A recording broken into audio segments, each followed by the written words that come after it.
ابو عثمان نہدی نے عبد الرحمن بن ابی بکر رضی اللہ تعالیٰ عنہ سے یہ حدیث بیان کی کہ اصحاب صفہ نادار مسکین لوگ تھے، اور نبی کریم صلی اللہ علیہ وسلم نے فرمایا کہ جس کے گھر میں 2 آدمیوں کا کھانا ہو تو وہ تیسرے اصحاب صفہ میں سے کسی کو اپنے ساتھ لیتا جائے، اور جس کے ہاں 4 آدمیوں کا کھانا ہے تو وہ 5ویں یا 6 آدمی کو سائبان والوں میں سے اپنے ساتھ لے جائے۔ بس ابو بکر 3 آدمی اپنے ساتھ لائے، اور نبی کریم صلی اللہ علیہ وسلم 10 آدمیوں کو اپنے ساتھ لے گئے۔ عبد الرحمن بن ابی بکر رضی اللہ تعالیٰ عنہ نے بیان کیا کہ گھر کے افراد میں اس وقت باپ، ماں اور میں تھا۔ ابو عثمان راوی کا بیان ہے کہ مجھے یاد نہیں کہ عبد الرحمن بن ابی بکر نے یہ کہا یا نہیں کہ میری بیوی اور ایک خادم جو میرے اور ابو بکر دونوں کے گھر کے لیے تھا یہ بھی تھے۔ خیر، ابو بکر رضی اللہ تعالیٰ عنہ نبی کریم صلی اللہ علیہ وسلم کے یہاں ٹھہر گئے اور غالباً کھانا بھی وہیں کھایا۔ صورتحال یہ ہوئی کہ نماز عشاء تک وہیں رہے، پھر مسجد سے نبی کریم صلی اللہ علیہ وسلم حجرہ مبارک میں آئے اور وہیں ٹھہرے رہے تاکہ نبی کریم صلی اللہ علیہ وسلم نے بھی کھانا کھا لیا۔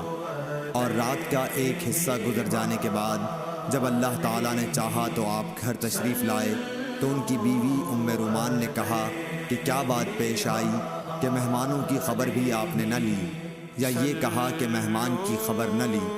آپ نے پوچھا کیا تم نے ابھی انہیں رات کا کھانا نہیں کھلایا؟ ام رومان نے کہا کہ میں کیا کروں، آپ کے آنے تک انہوں نے کھانے سے انکار کیا۔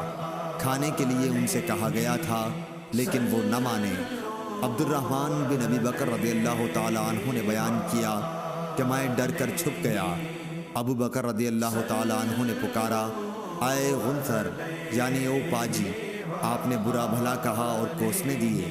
فرمایا کہ کھاؤ، تمہیں مبارک نہ ہو، خدا کی قسم میں اس کھانے کو کبھی نہیں کھاؤں گا۔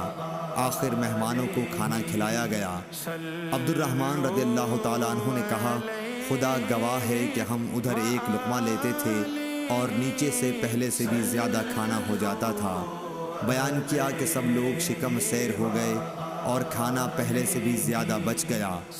ابو بکر رضی اللہ تعالیٰ عنہ نے دیکھا تو کھانا پہلے ہی اتنا یا اس سے بھی زیادہ تھا۔ اپنی بیوی سے بولے، بنو فراس کی بہن، یہ کیا بات ہے؟ انہوں نے کہا کہ میری آنکھ کی ٹھنڈک کی قسم، یہ تو پہلے سے 3 گنا ہے۔ پھر ابو بکر نے بھی وہ کھانا کھایا اور کہا کہ میرا قسم کھانا ایک شیطانی وسوسہ تھا۔ پھر ایک لقمہ اس میں سے کھایا اور نبی کریم صلی اللہ علیہ وسلم کی خدمت میں بقیہ کھانا لے گئے اور آپ کی خدمت میں حاضر ہوئے۔ وہ صبح تک آپ کے پاس رکھا رہا۔ عبد الرحمن نے کہا کہ ہم مسلمانوں کا ایک دوسرے قبیلے کے لوگوں سے معاہدہ تھا اور معاہدے کی مدت پوری ہو چکی تھی۔ اس قبیلے کا وفد معاہدے سے بات چیت کرنے مدینے آیا ہوا تھا۔ ہم نے ان میں سے 12 آدمی جدا کیے، اور ہر ایک کے ساتھ کتنے آدمی تھے اللہ کو ہی معلوم ہے۔ ان سب نے اس میں سے کھایا۔ عبد الرحمن رضی اللہ تعالیٰ عنہ نے کچھ ایسا ہی کہا۔ صحیح بخاری حدیث نمبر 602۔